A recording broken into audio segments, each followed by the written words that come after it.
हम जो फिजिक्स का अपना सिलेबस है 12th क्लास का, तो उस सिलेबस के बारे में डिस्कस करने वाले हैं।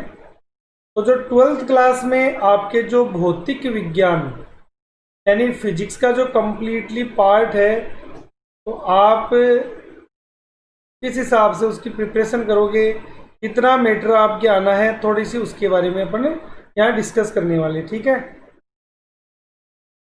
तो सबसे पहले तो देखो आपको ये ध्यान में रखना है कि चाहे आपके एनसीईआरटी बोर्ड हो, आरबीएससी बोर्ड हो या फिर सीबीएसई बोर्ड हो, लास्ट में जो आपकी एनुअल एग्ज़ाम है वो आपके लास्ट में होनी है 56 मार्क्स की। ठीक है, 56 नंबर का आपके कंप्लीटली मैटर आता है।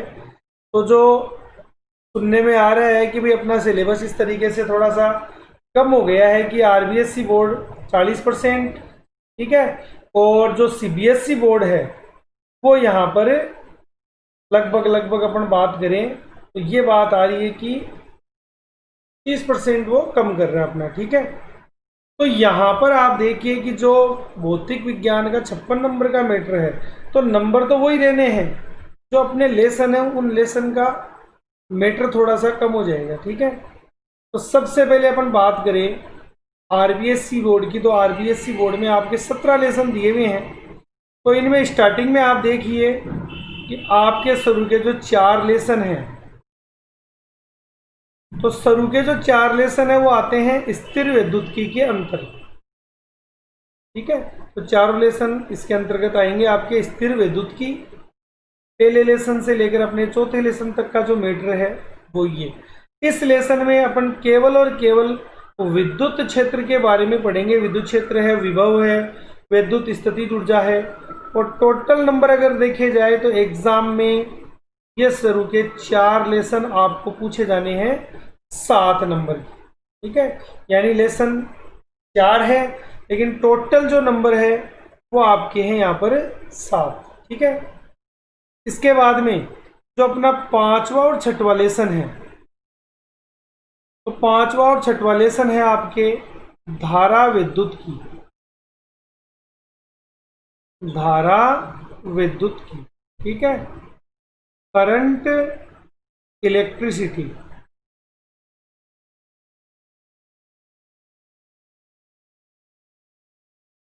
ये जो 2 लेसन हैं, अगर टोटल नंबर की बात की जाए तो ये 2 लेसन अपने हैं 5 नंबर की। ठीक है, यहाँ पे अपन क्या करेंगे, धारा है, प्रतिरोध है, ठीक है, और कुछ जो प्रैक्टिकल आपके उपकरण है, विभव मापी, मीटर सेतु, थोड़े से इनके बारे में यहाँ अपन चर्चा करेंगे। इसके बाद में अपना जो 7वां लेसन है, ये इंपॉर्टेंट पार्ट है आपका यहाँ पर। यहाँ हम चुंबकीय क्षेत्र के बारे में पढ़ेंगे। तो इस लेसन का नाम आपको दिया हुआ है यहाँ पर विद्युत धारा का चुंबकीय प्रभाव। तो ये अकेला ही लेसन है, यूनिट में भी अकेला लेसन है। और टोटल नंबर की अगर बात की जाए तो टोटल नंबर यहाँ पर दिए हुए हैं आपको 5, यानी ये अकेला लेसन ही आपको कितने नंबर का पूछा जाना है, 5 नंबर का। ओके, इसके बाद में अपन बात करते हैं 8वें लेसन की। 8वां लेसन आपको दिया हुआ है चुंबकत्व एवं चुंबकीय पदार्थों के गुण। ठीक है, ये मैग्नेटिज्म का एक लेसन है आपके। अगर टोटल नंबर की बात की जाए तो ये अकेला लेसन ही आपके 3 नंबर का है। एक लेसन और कितने नंबर, यहाँ पर 3 नंबर। ठीक है, इसके बाद में जो अपने 9वां और 10वां लेसन है, इसको मिक्स में एक यूनिट दिया हुआ है। तो दोनों लेसन यहाँ पर आपके हैं विद्युत चुंबकीय प्रेरण, जिसमें अपन फेराडे के नियमों का अध्ययन करेंगे। और एक आपको दिया हुआ है 10वां लेसन आपका प्रत्यावर्ती धारा। प्रत्यावर्ती धारा, ठीक है, विद्युत चुंबकीय प्रेरण, इलेक्ट्रोमैग्नेटिक इंडक्शन और अल्टरनेट करंट, प्रत्यावर्ती धारा। तो ये जो 2 लेसन है, अगर टोटल नंबर की बात अपन करें तो ये एग्जाम में आपको जो टोटल नंबर आपके दिया हुआ वो यहाँ पर है 7। ठीक है, यानी यहाँ भी आपको टोटल नंबर जो है वो 7 नंबर का ये मीटर पूछा जाना है। तो देखो इसे तो अपन बोलते हैं फर्स्ट पार्ट। ठीक है, इसके बाद में अपने ऑप्टिक्स वाला पार्ट चालू हो जाएगा, यानी आपके जो 11वां और 12वां लेसन है। ठीक है, ये आपके थोड़ी सबसे बड़ी यूनिट है प्रकाशिकी। यहाँ अपन प्रकाश से संबंधित जो पॉइंट है उसके बारे में अध्ययन करेंगे। और टोटल नंबर की अगर बात अपन करें तो यहाँ ये नंबर है अपने 9 नंबर। ठीक है, एनसीईआरटी में ये दायरा थोड़ा और बढ़ जाता है, वहाँ पर ये मीटर आपकी 11 नंबर का है। इसके बाद में अगर अपन 13वें लेसन के बारे में बात करें तो 13वां लेसन है अपना फोटो इलेक्ट्रिक इफेक्ट, प्रकाश विद्युत प्रभाव। प्रकाश विद्युत प्रभाव। ठीक है, और सबसे बढ़िया बात यह है कि यहाँ पर इस बार ये अकेला लेसन ही आपके 4 नंबर का है। ठीक है, अकेला लेसन ही आपको कितने नंबर का पूछा जाना है? 4 नंबर का। इसके बाद में अगर अपन बात करें कि अपने जो 14वां और 15वां लेसन है, ठीक है, तो ये अपना आएगा परमाणु और नाभिक पर। इसमें हालांकि परमाणु के बारे में तो अपन ने देखो 11th में आपने केमिस्ट्री में पढ़ रखा होगा। तो परमाणु और नाभिक ये आपके 2 लेसन है, 14वां और 15वां लेसन। ठीक है, टोटल नंबर की अगर बात करें अपन तो ये आपके 2 लेसन है यहाँ पर 6 नंबर की। ठीक है, कितने नंबर है यहाँ पर? Total 6 number. इसके बाद में फिर से एक बड़ी यूनिट आपको मिलने वाली है इलेक्ट्रॉनिक्स की। लेसन का नाम है आपका इलेक्ट्रॉनिकी। ठीक है, इलेक्ट्रॉनिकी। यहां पर ये अपना 16वां लेसन है और ये अकेला लेसन ही आपको टोटल नंबर की बात की जाए तो ये 6 नंबर का दिया हुआ है इलेक्ट्रॉनिकी। ठीक है, और सबसे लास्ट विद्युत चुंबकीय तरंगे। ठीक है, और यहां संचार कम्युनिकेशन सिस्टम, इलेक्ट्रोमैग्नेटिक वेव्स और कम्युनिकेशन सिस्टम। तो देखो यहाँ ये अकेला पार्ट ही आपके 4 नंबर का है। तो देखो आपके सामने एक पॉइंट आ रहा होगा, इंपॉर्टेंट पॉइंट, कि यहाँ पर आपने जो लास्ट वाले पार्ट देखे हैं तो लास्ट वाले पार्ट में टोटल नंबर की अगर बात करें अपन तो वो संख्या थोड़ी ज़्यादा है। ठीक है, और अगर फर्स्ट पार्ट की अपन बात करें तो वहाँ पर जो संख्या है वो थोड़ी अपनी कम है। आपको जो डिवाइडेशन बताया गया है वो इसलिए बताया गया है कि आप जो आगे की प्रिपरेशन है वो इसी के अकॉर्डिंग करें। जो ज़्यादा नंबर के लेसन है उनको थोड़ा अच्छी तरह देखें। तो यहाँ पर अब आपको देखना ये है कि ज़्यादातर माइंड में देखो ये बात रहती है कि सर जो न्यूमेरिकल पार्ट है वो कितना आता है, डेरिवेटिव पार्ट है वो कितना आता है, सर परिभाषा कितनी आती है। ठीक है, क्योंकि देखो फिजिक्स जैसे जो रट्टाफिकेशन का सिस्टम आपने माइंड में सेट कर रखा है तो देखो बेटा फिजिक्स सबसे हार्ड सब्जेक्ट आपको लगेगा। ठीक है, बाकी फिजिक्स एकदम सिंपल सब्जेक्ट है, लेकिन इसे आप रटने की बजाय थोड़ा सा अगर समझ के काम में लोगे तो आपके थोड़ा ज़्यादा बेटर रहेगा। ठीक है, तो यहाँ पर अब देखिए कि जो आरबीएससी बोर्ड की अगर अपन बात करें तो आपको ये दिया हुआ है कि जो स्थिर विद्युत की वाला पार्ट है स्टार्टिंग का, इस पार्ट में आपको दिया हुआ है कि यहाँ 2 नंबर का आंकिक हम आपसे पूछेंगे, यानी 2 नंबर का न्यूमेरिकल या कंफर्म दिया हुआ है। शुरू के जो 4 लेसन है उनमें कहीं से भी आपको ये न्यूमेरिकल पूछा जाता है। ठीक है, 5वें और 6वें लेसन में 1 नंबर से लेकर 2 नंबर दोनों कंडीशन दे रखी है। 1 नंबर का भी आपको न्यूमेरिकल पूछा जा सकता है और 2 नंबर का भी। ठीक है, 7वें लेसन में जनरली ऐसा दे रखा है कि 7वें लेसन में हम कोई आंकिक आपसे नहीं पूछेंगे, लेकिन जनरली एग्जाम में ऐसा हो रहा है कि 7वें और 8वें में से एक क्वेश्चन ऐसा होता है कि 2 नंबर का आपको आंकिक पूछा जाता है। दोनों में से कहीं से भी ये पुटअप हो सकता है।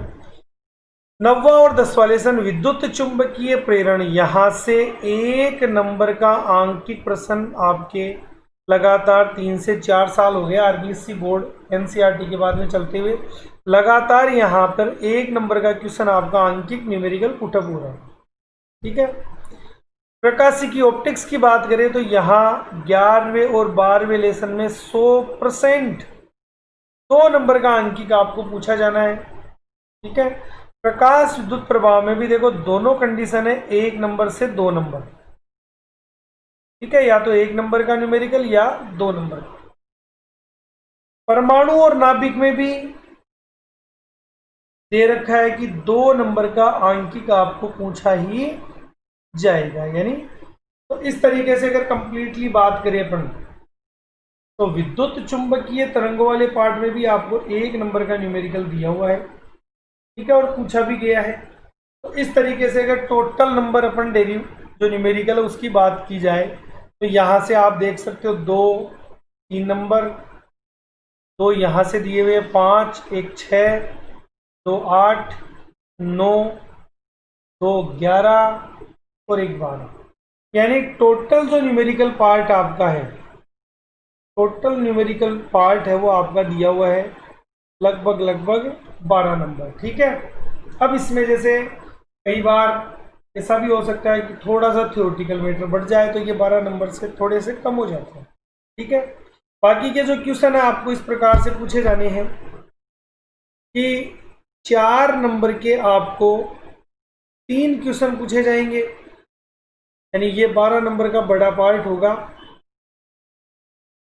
तीनों क्वेश्चन आपको अथवा के साथ पूछे जाने हैं और इनमें आपको एकदम स्पष्ट दिया हुआ है 3 क्वेश्चन कहाँ से ये पुटअप होंगे। तो मेजर क्वेश्चन में देखो जो पहले से 4थे नंबर तक का मैटर आपका इलेक्ट्रोस्टैटिक्स वाला, यहाँ से भी ये क्वेश्चन पुटअप होता है।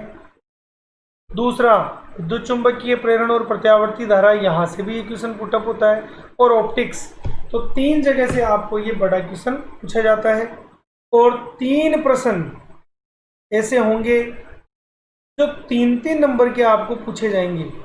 ठीक है, तो ये पार्ट आपका होगा 9 नंबर का।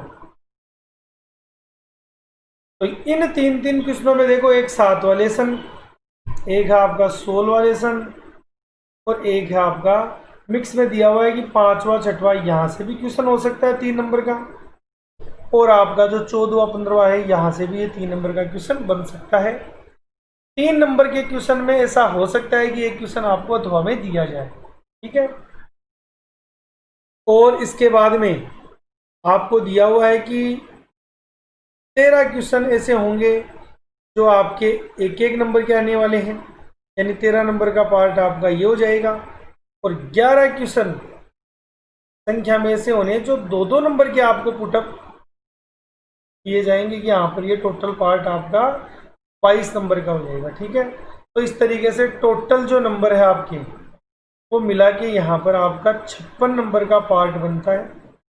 ठीक है, तो जो आपकी मुख्य एग्जाम है, जो वार्षिक परीक्षा आपकी होनी है वो कितने नंबर की है, आपके 56 नंबर की। ठीक है, तो 11th की तुलना में 12th का जो पार्ट है आपका वो थोड़ा इजी रहता है क्योंकि नंबर जो डिवाइडेशन है उसी के अकॉर्डिंग आपको यहाँ पर प्रिपरेशन करनी है।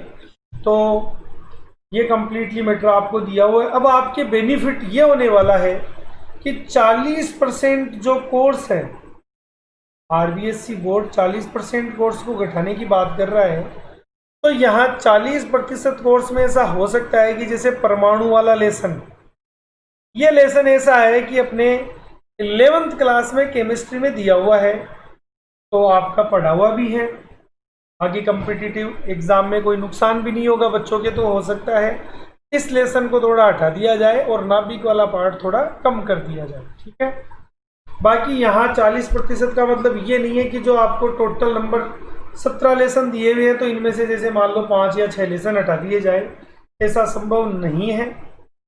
आपके ऐसा हो सकता है कि इन लेसन में जो पार्ट आपको दिए हुए हैं तो उन पार्ट की संख्या जैसे 5 या 6 होती है तो वो संख्या मान आपका घटाया जा सकता है।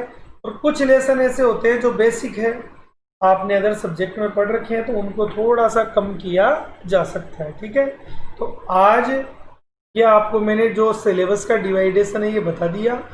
अब अपन सबसे पहले जो स्थिर विद्युत की वाला पार्ट है, जो 1 नंबर से लेकर 4 नंबर तक का जो अपना मैटर है, यहाँ से अपना जो पॉइंट है वो स्टार्ट करेंगे। ठीक है, और रेगुलर ही आपका पॉइंट चलेगा और हो सकता है कुछ ही दिनों में आपकी लाइव क्लास भी स्टार्ट कर दी जाए। ठीक है, तो अगले वीडियो में अपन मिलते हैं।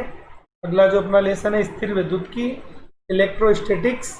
और ये नए तरीके से जो वीडियो बनाया गया है, तो आप हमें कमेंट करके ये भी बताएं कि जो वीडियो है आपको वो किस प्रकार से लगा, सही लगा, क्या कमी है, तो वो भी आप ज़रूर बताएं। धन्यवाद।